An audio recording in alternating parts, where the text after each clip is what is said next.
राम मंदिर बन के जानते क्या संदेश देगा? ये दुनिया को एक संदेश देगा कि एक ऐसा भी पुरुष है, एक ऐसे भी भगवान है, एक ऐसी महान संस्कृति है जहां पिता के एक वचन के लिए संपूर्ण राज्य छोड़कर बेटा चले। कभी मुझे सुधांशु जी की बात से लगता है कि संविधान को हटा देना चाहिए।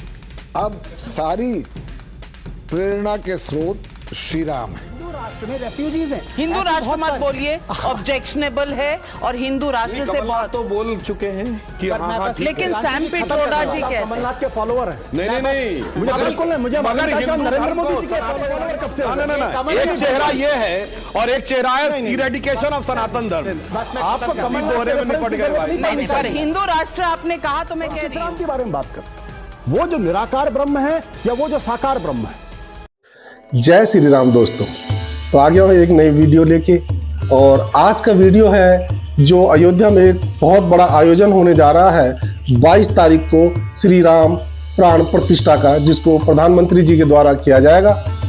इसी को लेके सारे सनातनी बहुत खुश हुए और जगह जगह इस समय आप देख रहे होंगे राम यात्राएं निकल रही हैं, राम भक्त जय श्री राम के नारे लगा रहे हैं, क्योंकि 500 साल के बाद श्री रामचंद्र अपने घर में विराजमान होंगे। इसी को लेकर प्रधानमंत्री ने आह्वान किया है कि इस दिन को दिवाली के रूप में मनाया जाए और हर घर में दिए जलाए जाए। इसी को लेकर राम भक्त अनेकों मंदिरों में अनेक अनेक प्रकार के आयोजन कर रहे हैं। कहीं पर भंडारों का आयोजन हो रहा है, कहीं पर राम कथा का आयोजन किया जा रहा है और बहुत से मंदिरों में अयोध्या से प्राण प्रतिष्ठा का डायरेक्ट टेलीकास्ट किया जा रहा है। परंतु हमारे देश के अंदर कुछ लोग ऐसे भी हैं जो कि कह रहे हैं कि इस भव्य मंदिर बनने से क्या होगा, क्या राम राज्य आ जाएगा? और ये वही लोग हैं जो सनातन को गाली देते हैं, जो राम के अस्तित्व को मानने से इनकार करते हैं और जो बोलते हैं कि इससे क्या बेरोजगारी हट जाएगी। लेकिन उनको ये नहीं पता कि अगर राम मंदिर का भव्य निर्माण होता है तो जितने भी वहां पर दर्शन अभिलाषी जाएंगे वहां कुछ ना कुछ तो खरीदेंगे, तो एक चेन सी बन जाएगी जिसके रोजगार के साधन भी सर्जित होंगे। लेकिन उनको कौन समझाए, वो तो अपनी राजनीति करने में व्यस्त हैं। इन्हीं सबको सुधांशु त्रिवेदी ने ऐसा जवाब दिया कि इनकी बोलती बंद कर दी। इसी चीज को लेके ये डिबेट होने जा रही है और सुधांशु त्रिवेदी ने किस तरीके से विपक्षी प्रवक्ताओं का मुंह बंद कर दिया और बता दिया कि जो ये बड़ा भव्य मंदिर बनने जा रहा है अयोध्या में, ये पूरे विश्व में किस तरीके का संदेश देगा। तो देखते हैं इस वीडियो को कि सुधांशु त्रिवेदी ने क्या कहा कि किस तरीके का संदेश पूरे विश्व में हम देने जा रहे हैं इस समय। राम तो इतने व्यापक थे कि हम कह सकते हैं सिया राम मैं सब जग जानी, करहूं प्रणाम जोड़ जुग पानी। संपूर्ण जगत में दिखाई पड़ते थे।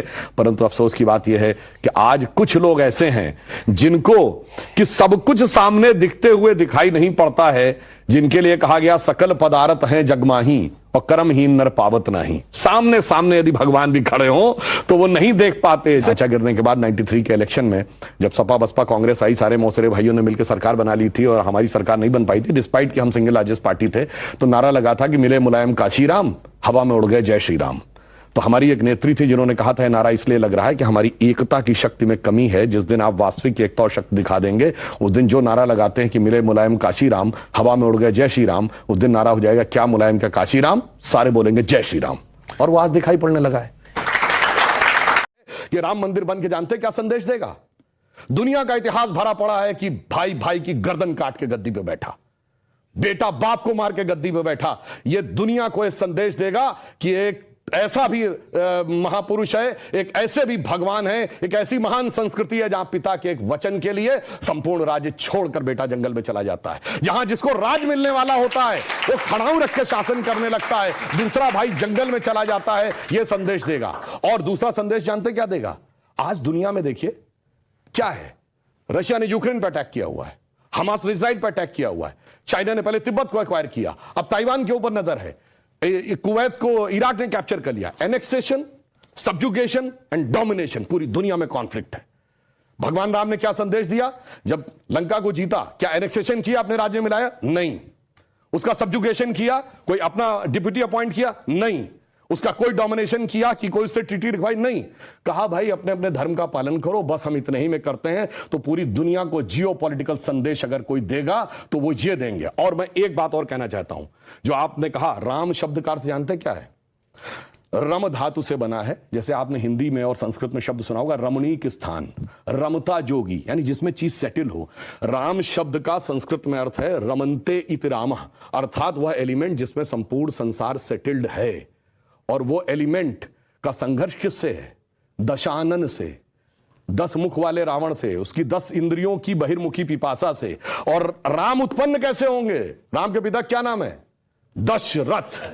तो 10 इंद्रियों को रखेंगे तब भगवान, तब डिवाइन एलिमेंट आपके अंदर उत्पन्न होगा। Extrovert tendency of all the 10 senses को डिस्ट्रॉय करेगा और धर्म स्थापित होगा। जब ये कहने लगते हैं ये राम वो राम, तो मुझे जानते क्या नजर आता है? वही बच्चों को एलिमेंट्री पढ़ाया जाता है 1 2 3, फिर आगे जाके वो फ्यूचर में एमएससी मैथमेटिक्स भी करता है, बैलिस्टिक इक्वेशन भी बताता है। पर ये कहेंगे नहीं वो बैलिस्टिक इक्वेशन है, तो फिर तो 1 2 नहीं पढ़ाना चाहिए, क्योंकि वो तो अलग है। मैं पहले भी उदाहरण दे चुका हूं। 4 - 3 = 1 होता है। आप सब ने जब क्लास 2nd 3rd में एडिशन सब्ट्रैक्शन सीखा, अगर आप 3 - 4 करते टीचर डांट देती थी। बेवकूफ ये नहीं पता 3 - 4 नहीं हो सकता, पर 3 - 4 होता है -1। ये बताएंगे -1 का स्क्वायर रूट होता I, जो सारी बैलिस्टिक इक्वेशंस का मेन अंग। तो उस लेवल पे पहुंचिए तो समझ में आएगा जिसको आप कह रहे हैं बचकाना है वो कितना आलिशान है, ये जाके समझ में आएगा। डॉक्टर कलाम से पूछिए तो -1 के स्क्वायर रूट का अंतर समझ में आएगा। तो राम की कथा बहुत गहरी है और इसीलिए रामचरितमानस क्यों लिखा है? राम के चरित्र को मन में धारण करिए।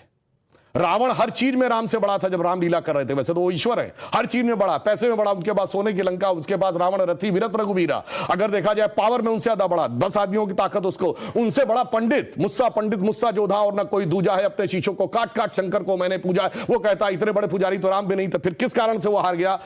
चरित्र में राम बड़े थे। इसीलिए तुलसी ने कहा रामचरितमानस। और चरित्र की याद दिलाएगा यह मंदिर, जो सिर्फ भारत के लिए नहीं पूरी मानवता के लिए श्रेष्ठतम मानवीय मूल्यों का प्रतीक होगा। इसलिए 21वीं सदी का महान भारत बगैर राम मंदिर के संभव नहीं था। इसीलिए अमृत काल के उषा काल में राम मंदिर उभर के सामने आ रहा है। बहुत अच्छी बात आपने कही। सिया राम, सिया के बिना राम, एक लाइन सिया के बिना राम। मैं यही सवाल पूछ, इसका भी जवाब दे दूं। देखिए बहुत लोग कहते हैं कि सिया राम, जय सिया राम बोला जाता है। नहीं, हमारे बोला जाता सियावर रामचंद्र की जय। भगवान का नाम लेकर नमः पार्वती पतये हर हर महादेव। मगर यहां पे क्या है? तो रामलला का मंदिर है। अभी तो रामलला है, बालक है। जब बड़े होंगे, विवाह होगा, तब सिया राम होंगे ना। अभी तो श्री राम ही है, रामलला है। तो जब राम मंदिर का बात आएगी, रामलला का मंदिर में तो जय श्री राम ही होगा। जब वो बड़े होकर राजा राम बनेंगे तो जय सिया राम होगा। तो मुझे आशा है कि आपने पूरा वीडियो देखा होगा और पूरे वीडियो में आपने देखा होगा सुधांशु त्रिवेदी ने किस तरीके से एक एक पॉइंट वाइज इस भव्य मंदिर के बारे में बताया कि यह भव्य मंदिर पूरे विश्व में क्या संदेश देने जा रहा है। आई होप कि आपको वीडियो पसंद आएगा। वीडियो पसंद आए तो लाइक कीजिए, शेयर कीजिए और चैनल पर नहीं है तो सब्सक्राइब कीजिए। मिलता हूं फिर किसी नई डिबेट के साथ। तब तक जय श्री राम।